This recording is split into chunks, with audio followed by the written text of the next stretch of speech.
અમે અમારા નવા ઘરની ટાઇલ્સ માટે પૂછી આવ્યા ગાયત્રી ટાઇલ્સની માલિકા અને ત્યાં અમને મળ્યા મૂછું વાળા ભાઈ.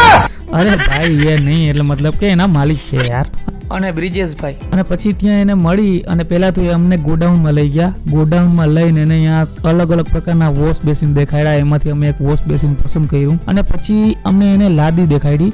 લાદી મતલબ કે જે ફળિયામાં પાથરવાની લાદી હોય કે જે એવી બધી લાદી. ઓહો, લાદી એટલે કે ઢગલો લાદીનું. એ બધું જોઈને પાછા અમે ટાઇલ્સ વિભાગમાં આવ્યા. ટાઇલ્સ વિભાગમાં આવ્યા તો અહીંયા કસ્ટમાઇઝ ટાઇલ, ફોટાવાળી ટાઇલ્સ ને, ભગવાનના ફોટાવાળી ટાઇલ્સ ને, રસોડામાં આગળ લગાડવાની ટાઇલ્સ ને, અલગ અલગ ડિઝાઇન ટાઇલ્સ, મોટી ટાઇલ્સ, નાની ટાઇલ્સ, અલગ અલગના ડિઝાઇન હતી એ પ્રમાણે ટાઇલ્સ બધી જોવા મળ્યા અને એમાંથી અમે પસંદ કરી એક ટાઇલ્સ. અને થોડાક આગળ ગયા તો અમને અહીંયા હાઈબોન્ડ અધેસિવ હતા એ પણ જોવા મળ્યા અને ક્વાર્ટ સિંકના વોશ બેસિન મળી ગયા.